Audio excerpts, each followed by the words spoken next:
Demonstrasi kontekstual Modul 1.3 Visi Guru Penggerak Penerapan Inquiry Apresiatif Bagja dalam layanan penempatan dan penyaluran bimbingan konseling SMP Negeri 2 Sidemen. Bersama saya, Nyoman Gede Hadi Purnama, calon guru penggerak Angkatan 4 Kabupaten Karangasem, Provinsi Bali. Apakah yang dimaksud dengan inquiry apresiatif?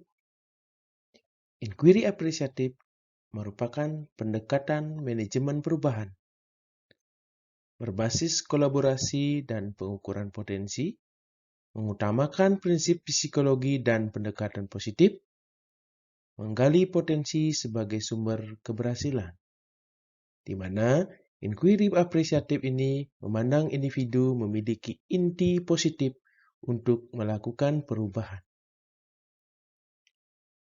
Selanjutnya, kita perlu mengetahui apa itu bagja.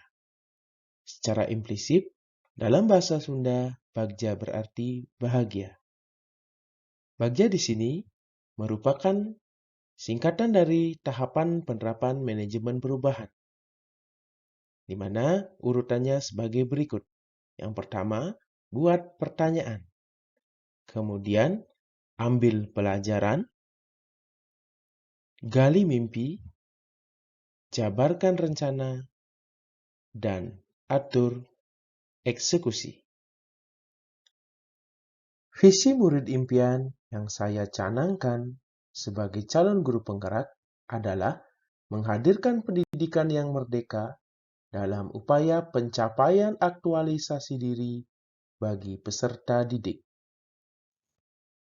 Demonstrasi kontekstual kali ini menyasar pada layanan penempatan dan penyaluran dengan mengambil kompetensi dasar, yaitu peserta didik mampu mengenali dan mengembangkan potensi diri, kelebihan dan kekurangan, serta minat dan bakat.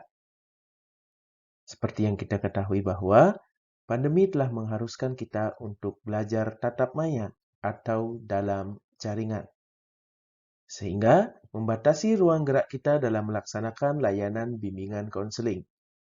Di antaranya, kita belum melaksanakan pemetaan terhadap potensi siswa, sehingga tidak dapat melaksanakan layanan penempatan dan penyaluran dari potensi yang dimiliki oleh siswa. Kita akan memasuki tahap pertama dari bagja, yaitu buat pertanyaan. Apa siswa mengenal potensi dirinya? Kemudian, bagaimana menumbuhkan keberanian siswa dalam mengeksplorasi diri? Strategi yang dapat saya gunakan adalah siswa mengisi angket potensi diri dengan melakukan permainan sederhana. Yang kedua, angket disusun berwarna agar menarik bagi siswa. Berikut ini adalah dokumentasi kegiatan pengisian angket potensi diri oleh peserta didik.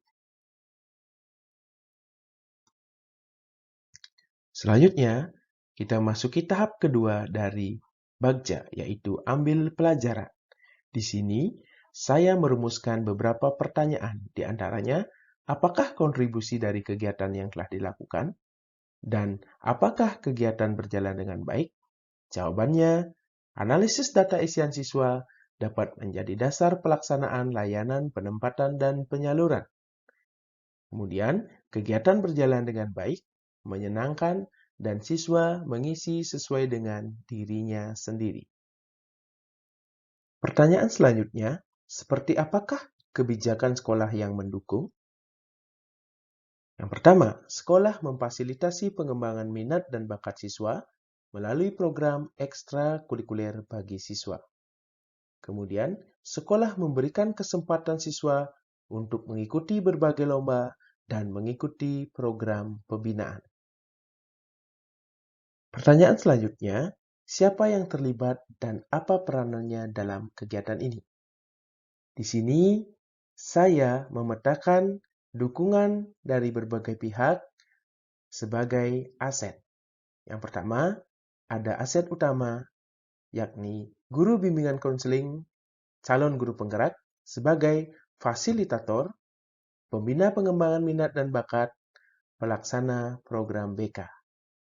Aset utama yang kedua adalah peserta didik sebagai subjek pengembangan diri, juga sebagai subjek yang terbuka dalam mengeksplorasi diri.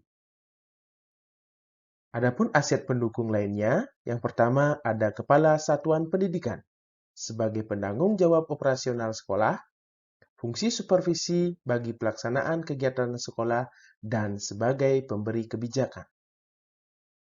Lalu ada guru pembina ekstrakurikuler dan lomba, yakni sebagai fasilitator pengembangan minat dan bakat siswa.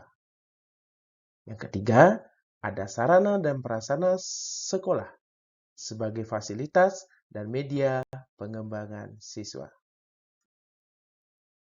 Selanjutnya kita memasuki tahap ketiga dari Bagja, yaitu gali mimpi. Di sini saya merumuskan pertanyaan sebagai berikut. Apa kebiasaan baru yang kita bayangkan terjadi pada murid dan suasana pengembangan potensi siswa di sekolah? Jawabannya, yang pertama, siswa berani mengeksplorasi diri. Kemudian, sekolah mewadahi siswa ke dalam kelompok atau komunitas sesuai dengan minat dan bakatnya. Yang ketiga, sekolah menyalurkan segala potensi siswa dalam pembelajaran di kelas, kegiatan lomba, dan berbagai kegiatan sekolah lainnya. Selanjutnya kita masuki tahap keempat dari Bagja, yaitu jabarkan rencana. Di sini saya merumuskan pertanyaan, bagaimana mengukur kemajuan dan menentukan langkah selanjutnya. Yang pertama, memfasilitasi siswa dalam mengenali potensi diri melalui pengisian angket potensi diri yang berwarna dan diisi dengan permainan sederhana. Kedua, meneruskan data hasil pengisian angket sebagai dasar dalam layanan penempatan dan penyaluran siswa. Selanjutnya kita memasuki tahap kelima dari Bagja, yaitu atur eksekusi. Di sini saya merumuskan pertanyaan, bagaimana menentukan dan menyalurkan potensi siswa?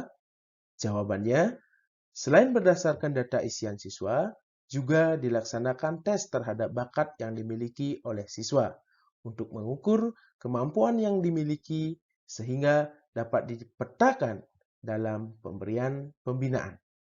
Yang kedua, menghimpun laporan perkembangan pembinaan siswa dari masing-masing guru pembina, baik peningkatan potensi, raihan prestasi dalam ajang lomba.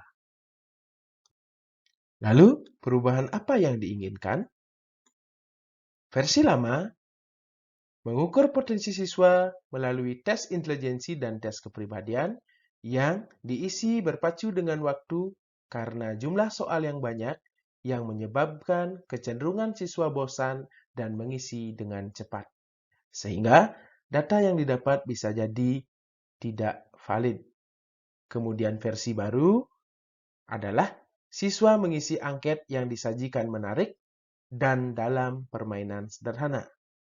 Yang kedua, adanya pendampingan dalam pengisian angket. Sekian yang dapat saya paparkan dalam demonstrasi kontekstual kali ini. Akhir kata saya ucapkan terima kasih, salam dan bahagia.